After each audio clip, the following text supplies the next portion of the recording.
Bonjour à vous les cinéphiles et bienvenue dans Presque du cinéma, vous le savez, l'émission où on parle de choses qui sont un peu aux alentours du cinéma. Et aujourd'hui, je voulais revenir sur un petit mythe du cinéma. C'est pas le plus grand, mais quand même un personnage qui a marqué, à savoir celui de Conan le Barbare. Si comme moi vous êtes fan de ce film, vous adorez ce film, vous adorez le personnage, eh ben j'ai décidé de vous faire un petit guide de lecture pour pousser un petit peu plus loin les connaissances sur ce personnage-là. Je tiens à préciser que c'est un guide d'un nul pour les nuls, je ne veux pas dire pour les nuls, pour les nuls, c'est-à-dire quelqu'un qui ne connaît pas grand-chose et qui a juste envie de partager un tout petit peu. Tout d'abord, le film en lui-même, même si j'adore ce film, il faut reconnaître quelque chose. Le Conan qui est montré dans ce film n'est pas le Conan original. Il faut savoir que dans ce film, ils ont pris certaines libertés pour en faire un film avec sa durée. J'adore ce film, je le trouve extraordinaire, je trouve l'ambiance fantastique, donc il n'y a pas à chier, ils ont très bien fait, mais ce n'est pas le vrai Conan, donc ce qu'on va voir, ce sont des choses qui se rapprochent un petit peu plus du vrai Conan. Tout d'abord, pour connaître le vrai Conan, évidemment, il faudrait lire les œuvres de Robert Howard qui ont été éditées chez Brajlon. Je suis en quarantaine, je ne peux pas aller chercher mes livres, ils sont dans la salle d'à côté. Donc sachez que ça a été édité en 3 volumes, il y a l'intégrale, et en plus ils ont été mis dans l'ordre, sans être censurés, sans coupe, sans réécriture.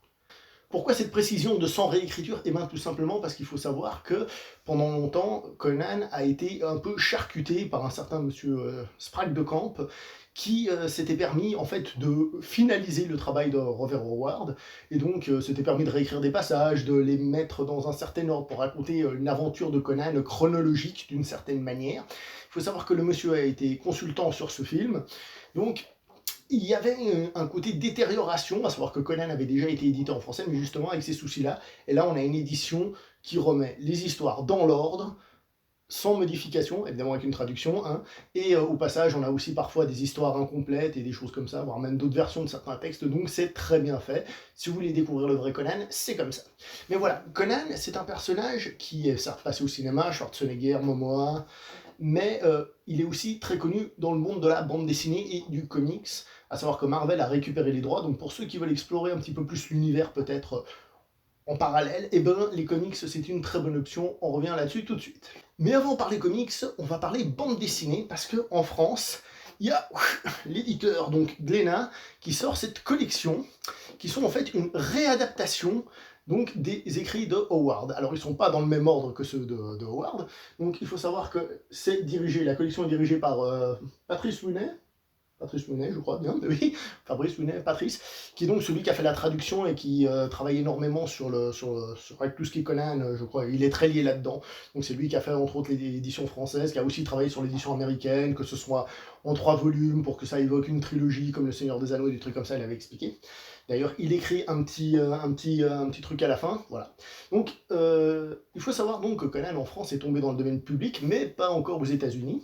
Donc, chacun de ces volume qui est sorti est fait par une équipe différente, que ce soit au niveau du scénario ou alors au niveau du dessin. Évidemment, c'est une adaptation des œuvres de Howard. Ce qui fait que nous avons des œuvres très différentes les unes des autres. Donc ici, nous avons L'éclos rouge. Je vous montre un peu le type de dessin. Tac. Je prends quelque chose un peu au bol, mais pour que vous voyez un tout petit peu à quoi ça ressemble. Voilà. Tout ce que je vous dis là, sachez que c'est actuellement disponible en magasin. Je ne suis pas du tout un expert de choses qui sont sorties il y a longtemps, je vais peut-être en évoquer une ou deux, mais je vais me tromper. Je vous montre une autre page, puisqu'on est dans des clous rouges. On va montrer un peu de rouge. Voilà. À savoir qu'il y a des volumes, je les ai achetés pour la qualité des dessins, parce que par exemple, l'histoire de la fille du géant du gel, c'est pas une histoire que j'apprécie, c'est pas un truc de ouf. J'ai vu la qualité des dessins, je l'ai acheté, je les ai tous pour le moment. Je vous montre aussi celui-ci, donc Les Mangeurs d'Hommes de Zamboula. Ici, par contre, on a une ambiance beaucoup plus, normalement, je vais essayer de vous trouver ça, beaucoup plus violette, parce que tout se passe de nuit, et donc ils ont décidé de représenter la nuit avec un violet, comme ça. Je vais essayer de vous montrer un petit peu de violence, il y a du dénudé, enfin c'est Conan quoi, c'est du vrai Conan, c'est les adaptations donc de Howard.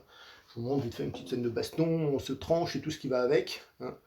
Voilà. Donc ça, c'est les nouvelles de Howard adaptées au format bande dessinée franco-belge.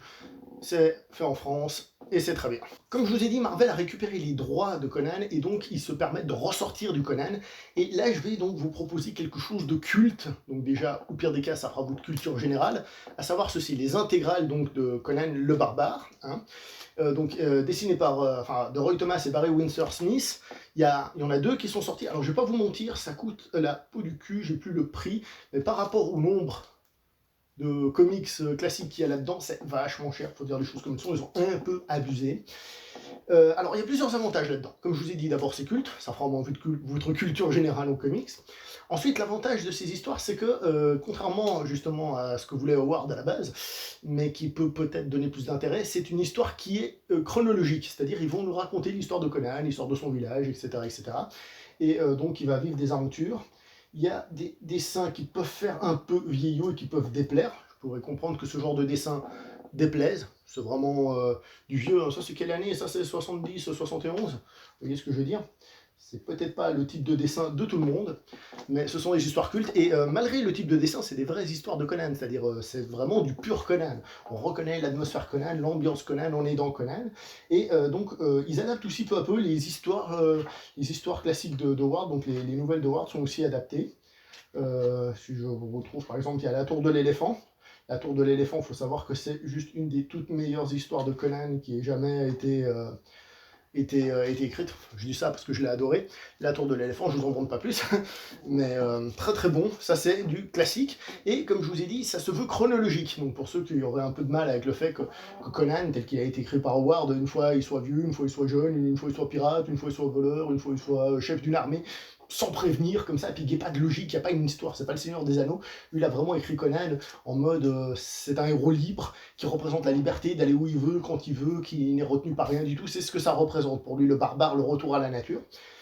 Donc là, d'une certaine manière, il y a une trahison, mais il y a une construction du personnage qui peut plaire. Moi, je trouve qu'il est dégueulasse avec son casque perso au début, mais il le perd. Et comme j'ai dit, les histoires là-dedans, même si les dessins font vieillot, c'est du bon Conan. Petite précision, comme ici, on nous raconte une histoire comme ça par étapes, par exemple dans la fameuse nouvelle La Reine de la Côte Noire, au bout d'un moment, Conan rencontre Bélite. Donc c'est le début de la nouvelle. Et ils nous disent qu'il a passé, je crois, 2 ans avec elle à voguer sur les mers. Et bien là-dedans, comme on raconte les histoires, il va la rencontrer, et on va avoir les 2 ans sur les mers avec elle, avant d'arriver à la conclusion, qui est donc la fin de la nouvelle. Là où la nouvelle fait une ellipse, là ici, ils vont nous le raconter. On va aller un peu plus dans les détails. Autre option pour lire du Conan, il y a ceci, donc les chroniques de Conan, qui sont en fait les ressorties par année, là ici vous avez l'année, 76, je crois que là maintenant ils doivent être à 87 par là, 88, à savoir qu'il y a des années où il y a 2 volumes pour une année, et ça ce sont donc les Savage Sword of Conan, je vous montre, vous voyez le dessin ici de Conan, vous le voyez? Et ben voici la couverture d'une intégrale VO, on voit que c'est le même dessin. Je vais vous montrer les dessins plutôt dans celui-là, parce qu'il est moins fragile, je peux mieux l'ouvrir. Donc là, ici, on a des dessins qui sont en noir et blanc. Tac, je vous montre. Mais alors, moi, je trouve ça magnifique. Je trouve que l'ambiance Conan, vous voyez, même la caméra, elle panique quand elle voit noir et blanc. Je trouve que l'ambiance Conan, cette ambiance un peu violente et tout, ressort magnifiquement bien. Pour moi, c'est du très très très très bon niveau dessin, niveau ambiance et tout ça. Je trouve que le noir et blanc s'y est très bien à Conan. Alors, les Savage Sword of Conan sont réputés pour commencer très très bien et ensuite devenir un petit peu moins bons. Moi, j'en ai environ 17 des chroniques de Conan. Je crois qu'il y en a une vingtaine pour le moment et je crois que ça doit aller jusqu'à la trentaine avant de finir. Mais c'est du très très bon, très bonne ambiance, un peu plus adulte, comme vous le voyez déjà dans le type de dessin que ce que je vous ai montré tout à l'heure, Conan le Barbare en intégrale chez Marvel. Mais ça c'est du très très bon, c'est encore disponible en magasin. Alors certains tomes sont quasi impossibles, je sais qu'il y avait eu des rééditions, mais voilà. L'avantage de cela, par rapport justement à celui-ci, c'est que l'on revient à du Conan un peu plus classique. Ce que je veux dire par là, c'est que les histoires se suivent pas. On peut prendre un volume, prendre l'autre volume, on n'est pas obligé de les avoir dans l'ordre pour voir une évolution du personnage, etc. etc. Ce sont des histoires séparées. Moi j'adore ce genre d'ambiance. Pour moi, ça c'est un peu la fantaisie, ça doit dégager ce genre d'ambiance un peu, dans ce cas-là, un peu brutal et tout, parce que c'est Conan, mais ça c'est du bonheur à tartiner, Savage Sword of Conan. Alors, vous remarquerez que j'ai un volume en VO, je vous ai montré en VF, mais j'en ai qu'un seul en VO parce que la VO à lire Conan, c'est plus compliqué que je ne le pensais. Pourtant, c'est pas très compliqué, c'est par Chrome, je te casse la gueule, mais En VF, c'est quand même plus simple. En anglais, j'ai vraiment galéré. Je me suis rendu compte que j'avais vraiment de la peine. Mon niveau d'anglais n'est pas aussi bon que je le pensais. Voilà. Alors maintenant, on va revenir sur ce qui se fait actuellement, ce qui est disponible actuellement. Donc, Marvel a récupéré les droits et ils ont lancé 2 sagas et demi. Moi, ici, j'ai 2 sagas. Donc, il y en a une qui s'appelle, attention, Conan le Barbare. Il faut savoir que Howard, dans ses écrits, il n'y a jamais Conan le quelque chose, ni Conan le Destructeur, ni le Conquérant, ni le Barbare, ni l'Assassin. C'est toujours des histoires comme les Clous Rouges ou des trucs comme ça. C'est-à-dire, il n'y a jamais Conan le quelque chose. Alors là, on revient à Conan le Barbare, qui évidemment se veut faire référence à ce que j'ai montré tout à l'heure, à ce Conan le Barbare là, si vous voulez, c'est pas une suite, mais on continue à raconter des histoires de Conan. Alors, est-ce que c'est bien ça? D'abord, le type de dessin, pour que vous appréciez, hein, on est dans un dessin moderne, moi j'aime bien, je trouve qu'on garde toujours cette bonne ambiance. Je vais pas vous mentir, je préfère le noir et blanc, hein, comme je vous ai dit, hein, Savage Sword of Conan, moi c'est ce qui pour moi représente le mieux Conan, c'est de vous trouver des trucs un peu sympas, avec un peu de sang et tout, voilà, c'est pas mal. Alors, la différence, c'est que là, ils se sont dit, on va raconter une histoire, et comme on est en 2020, il faut attraper le lecteur, donc on va faire un fil rouge qui dure sur les 2 premiers volumes. J'ai les 2 premiers volumes, à la fin du 2e volume, on est à la fin de cette petite histoire. Donc, ils ont quand même réussi à faire les deux, c'est-à-dire, et on raconte des petites histoires de Conan, mais on va les relier entre elles pour faire quelque chose de grand. En gros, c'est, pour faire simple, on va dire, des gens qui suivent Conan pour lui tendre un piège un jour. On va faire simple, d'accord, avec un suspense, parce qu'il est censé mourir. Oh, oh, oh. Qu'est-ce qu'on a peur de lui pour Conan? C'est pas mal, ça garde l'esprit de Conan général, ça se laisse lire, j'ai beaucoup aimé le premier tome. Par contre, je vous avoue que le deuxième, je l'ai aussi aimé, mais quand on arrive à la fin et la révélation, tu sens que ça fait un petit peu en toc. La révélation est un petit peu en toc, et voilà. Il n'empêche que les auteurs qui ont fait ça, ils font référence à celui que je vous ai déjà montré plusieurs fois. Entre autres, il y a un moment où il remet son casque pointu, etc., pour faire référence aux anciens. Un moment, il recombat un monstre qu'il a combattu dans les autres, etc., etc. Donc pour ça que je vous ai dit que les autres étaient cultes. Ça, c'est pas mal. Si vous voulez lire du Conan plus moderne, peut-être que les dessins de d'autres vous rebutent. C'est pas mal, c'est pas génial, mais c'est pas mal. Voilà. Et pour être sûr de se perdre dans les noms, donc il y a une autre saga qui s'appelle Savage Sword of Conan, qui n'est pas le Savage Sword of Conan que je vous ai montré tout à l'heure en noir et blanc. D'accord? Aussi des dessins plus modernes. C'est cool. J'ouvre une page ou bol. Vous voyez? Alors, je trouve que c'est un poil plus adulte parce que justement il y a moins le fil rouge comme l'autre là pour essayer de capturer. Un tout petit peu plus. Je pense qu'ils ont essayé de recréer un peu l'aspect un peu plus grand public, un peu plus adulte. Mais attention, hein. La différence elle est comme ça. Hein.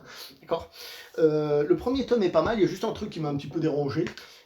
Tant qu'on y est, c'est que Conan dit moi je rêve des trois. Alors il le dit 2-3 fois, non, Conan ne rêvait pas des trois, il est devenu roi par hasard. Ça lui est tombé dessus, il a fait ça sans le vouloir, oui, parce qu'en plus d'être voleur, pirate, tout ça, Conan a aussi eu le métier de roi, si vous ne le saviez pas. C'est dit dans le film, donc voilà. J'ai pas encore lu le deuxième, mais en tout cas le premier, je trouve qu'il fonctionnait bien, c'était très sympa, ça se lit d'une traite, des petites histoires séparées, etc. etc. Je vous ai parlé d'une demi-série parce qu'en fait, en parallèle, il y a d'autres séries qui sortent qui s'appellent Age of Conan, dans lequel on va revenir sur des personnages secondaires, et pour le moment, il y a 2 tomes qui sont sortis, comme pour les autres. Et on revient sur des personnages donc féminins, donc Bélite, la reine de la Côte Noire, semble-t-il qu'on va nous raconter son histoire, et ensuite on revient sur le personnage de, je sais plus le nom, celle qui fait la copine de Conan dans le film, elle s'appelle... J'ai un blanc. Ah, j'ai un blanc, zut, je m'en rappelle plus, mais bon, bref, de toute façon, vous le saurez. C'est pas très compliqué, je vous avoue que je les ai pas achetés, non pas parce que c'est des femmes, c'est juste parce que c'est Conan son Conan, donc voilà, ça ne m'intéressait pas plus que ça. Il y a eu d'autres éditions, il y a par exemple un truc qui s'appelait Les Nouvelles Aventures de Conan, qui était sorti chez Soleil, je sais pas si c'est encore disponible. Il y a eu des comics sur Conan Roi, donc King Conan, il y a eu plein de trucs, moi je suis perdu là-dedans, là ce que je vous ai sorti, c'est des choses qui sont sorties récemment, hein, qui sont trouvables en magasin actuellement, d'accord? Donc avec ça, vous avez quoi étoffer Conan. Pourquoi lire du Conan en comics? Eh bien parce que le personnage en comics, il est très proche de celui de Howard, comme vous avez vu, souvent des petites histoires séparées. Si on regarde les Savage Sword of Conan en noir et blanc, c'est totalement ça, c'est en couleur aussi d'ailleurs. Ensuite, il y a les Conan le Barbare qui se veulent avoir plus un fil rouge, mais on reste quand même dans l'esprit Conan Howard, beaucoup plus que celui du film que j'adore, mais qui est quand même particulier. Donc voilà, si comme moi, vous adorez le film Conan, sachez que de trouver le personnage tel qu'il est dans le film, ça va être difficile, surtout que dans le film, il faut dire les choses comme elles sont, il est montré comme un personnage un peu idiot et tout, ce qui n'est pas du tout le cas du Conan de Howard, qui est plutôt montré comme un personnage intelligent. Mais vous pouvez trouver du Conan très sympa à lire, un petit peu de violence, mais c'est pas vraiment que c'est violent pour être violent, c'est plus une ambiance, une période, un truc comme ça. Et on trouve du très bon, Et sinon, évidemment, il y a toujours la possibilité de se revoir Conan le Barbare, ce petit chef-d'œuvre que j'adore. Voilà, moi je vais m'arrêter là pour cette vidéo, j'espère que ça vous a plu, dites-moi si vous aimez Conan, si vous avez lu du Conan, l'original, si vous avez lu d'autres comics, d'autres bandes dessinées de Conan, n'hésitez pas à dire ce que vous en avez pensé. Je sais que par exemple King Conan, qui était sorti chez Marvel, c'est aussi culte, mais pour le moment ils sont pas sortis. Donc voilà, merci à vous, n'oubliez pas de liker, commenter, partager, on se revoit prochainement pour une prochaine vidéo, portez-vous bien, ciao tout le monde.